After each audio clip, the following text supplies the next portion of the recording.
రాష్ట్రంలో సర్వత్రా ఉత్కంఠ నెలకొంది. ఈ సందర్భంలో రాష్ట్రంలో నెలకొన్న పరిస్థితుల మీద కేంద్రం వైఖరి రూపుదిద్దుకుంటున్నటువంటి పరిణామ క్రమాన్ని అర్థం చేసుకోవడానికి ప్రయత్నం చేద్దాం. డిసెంబర్ 9వ తారీఖున రాష్ట్రంలో తెలంగాణ విషయంలో జరుగుతున్నటువంటి ఆందోళనలో కేంద్ర హోంమంత్రి ఒక కీలకమైనటువంటి ప్రకటన చేశారు. తెలంగాణ రాష్ట్ర ప్రక్రియ ఏర్పాటు కాబోతోందని, దానికి సంబంధించినటువంటి తీర్మానాన్ని రాష్ట్ర శాసనసభలో ప్రవేశపెట్టడం జరుగుతుందని ఆ ప్రకటన యొక్క సారాంశం. ఆ ప్రకటన ధర్మిల రాష్ట్రంలోని రాజకీయ పార్టీలు ప్రాంతాల వారీగా నిట్టనీరులా చీలిపోవడం, కోస్తా రాయలసీమ ప్రాంత ప్రజాప్రతినిధులు రాజీనామాలతో ఆందోళన తీవ్రతరం కావడం మనం చూశాం. డిసెంబర్ 23వ తేదీన చిదంబరం మరో కీలకమైనటువంటి ప్రకటన చేశారు.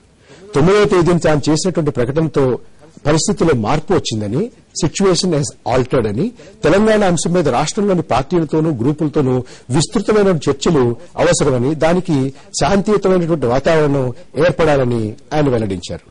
దాని దరిమిల మొదటగా రాష్ట్రంలో గుర్తింపు పొందినటువంటి 8 రాజకీయ పార్టీలను చర్చల కోసం ఢిల్లీకి ఆహ్వానించారు.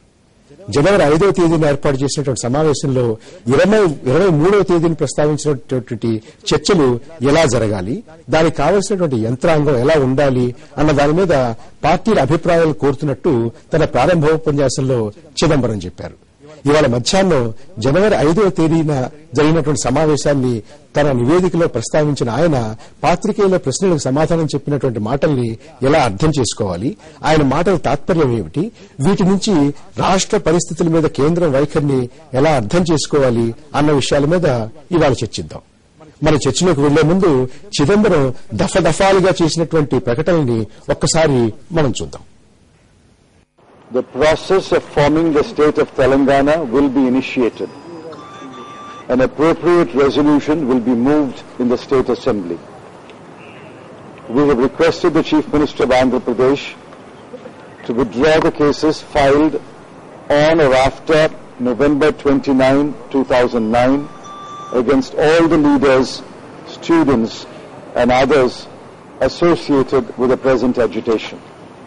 The Chief Minister has informed us that he will take the necessary steps in this regard.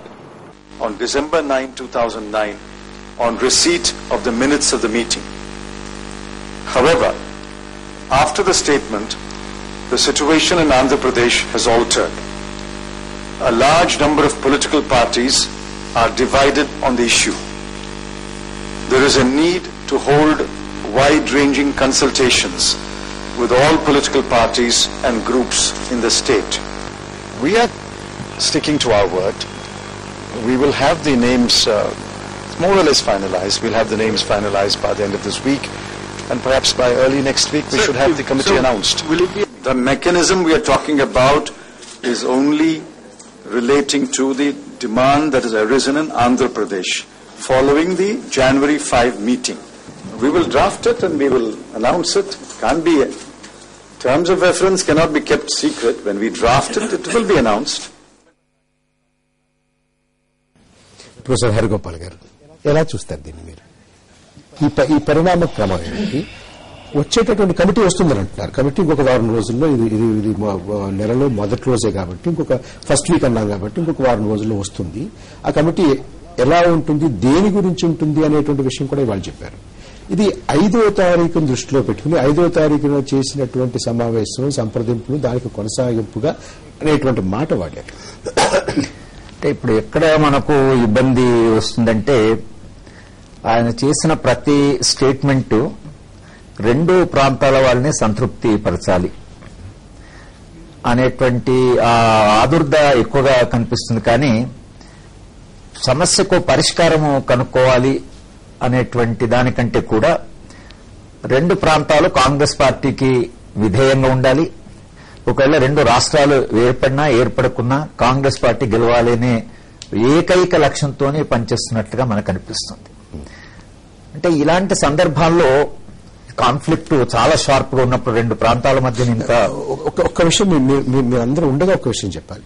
ఇవాళ ప్రత్యేకంగా రాజకీయ నాయకులు కాకుండా మీలాంటి నిష్ణాతులను కూర్చుని మనం ఎందుకు మాట్లాడుకుందాం అనుకుంటే, రాజకీయ నాయకులు కావాలంటే ఏం చెప్పినా అది మాకు అనుకూలంగానే ఉందని అని అనుభవించుకోవడానికి ప్రయత్నం చేసి వాళ్ళ కాన్స్టిట్యున్సీస్ ని జనాన్ని ఉద్దేశించి కొంచెం గ్యాలరీ ప్లే చేసేటువంటి మాటలు మాట్లాడుతున్నారు. కాబట్టి అసలు ఆయన చెప్పింది ఏమిటి, అందులో సారాంశం ఏమిటి, ఎటు దిశగా వెళుతోంది, కేంద్రం యొక్క వైఖరి పరిణామ క్రమం ఎలా ఉంది, మొట్టమొదటి నుంచి ఇలాగే ఉందా, మారిందా, ఇది ఎటు దారి తీసేటువంటి అవకాశం ఉంది అనేది కాస్త రాజకీయాలకు అతీతంగా మీరు నాలుగా ప్రభుత్వాలు చేస్తున్నటువంటి ప్రకటనలు ఇవన్నీ చూస్తూ వస్తున్నారు. కాబట్టి ఎలా అర్థం చేసుకోవాలని దాని మీద కాస్త మీ సహాయం కోసం నేను ఏమనుకుంటున్నానంటే, మొదట ఆయన Telangana state formation process will be initiated, it will refer to the assembly అని ఏ మాట అయితే అన్నాడో, అప్పటికి చిదంబరం గారికి ఒక క్లారిటీ ఉందనే మనం అనుకుంటున్నాం. క్లారిటీ ఏమిటంటే, తెలంగాణ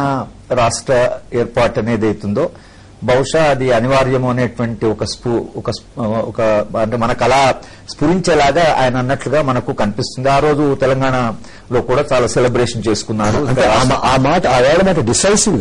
డిసైజివ్ గా ఉంది. అది అసెంబ్లీకి రెఫర్ చేయాలి కాబట్టి, అది కాన్స్టిట్యూషన్ లో ఆర్టికల్ 3లో రాస్తుంది కాబట్టి అసెంబ్లీ కూడా పంపిస్తామన్నాడు.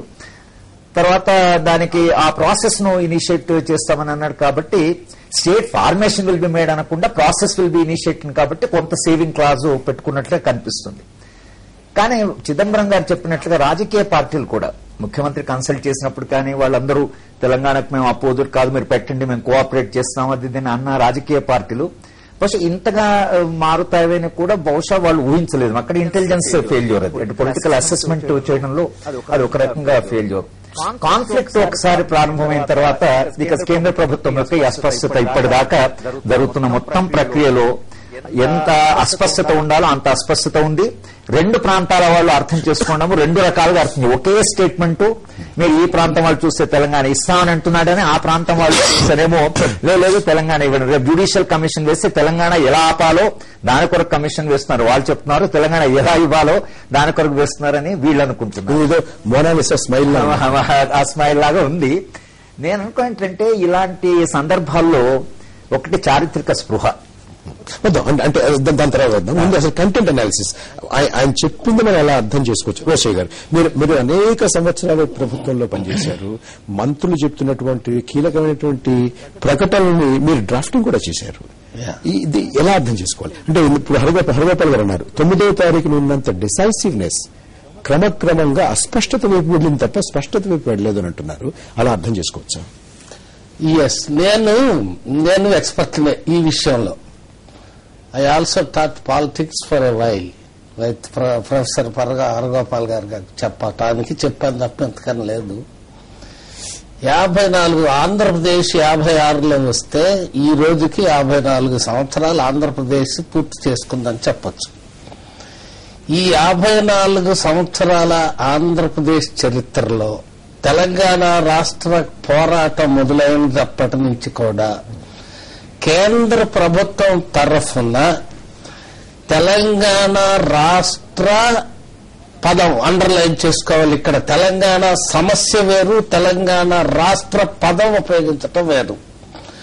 చరిత్రలో మొట్టమొదటిసారి కేంద్ర ప్రభుత్వం తరఫున బాధ్యత ఆ రాష్ట్ర ఏర్పాటు చూసేటువంటి కేబినెట్ మినిస్టర్ నోట తెలంగాణ రాష్ట్ర ఏర్పాటు ప్రక్రియ ప్రారంభిస్తాం. దిస్ ప్రక్రియ ప్రాసెస్ లోనే I don't know, I think he should clarify me if I'm wrong. ప్రక్రియలో భాగమే చర్చలు జరపడం.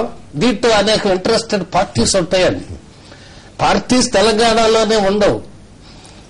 ది అదర్ పార్ట్ ఏం జరుగుతుంది, తెలంగాణ రాష్ట్ర ఏర్పాటు ఎప్పుడైతే జరిగిపోతుందో రెండో భాగం ఏమైంది, ఆంధ్ర రాష్ట్రం ఉంది. ఆంధ్ర రాష్ట్రంలో కూడా సమస్యలు వస్తాయి. రాజధాని సమస్య ఉన్నది. దీనివల్ల వచ్చేటువంటి ఫర్దర్ రిపర్కషన్ ఏమైతే ఉన్నాయో దాని మీద ప్రభావిత ప్రాబ్లమ్ సొల్యూషన్ కి కావాల్సిందే. అది ప్రాసెస్ లో వచ్చేటువంటి ఈ భాగం, ఈ తగువులు అనేకం వస్తాయి. దీన్ని చూడటానికి ఒక యంత్రాంగం ఏర్పాటు, అవి ఇవి అన్ని కలిపి మోసలో process. The process indicates so many things. Dialogues, committee appointment is involved in that process word. then entertaining dialogues with all the affected parties ఇక్కడ ఉండొచ్చు, అవతల ఉండొచ్చు.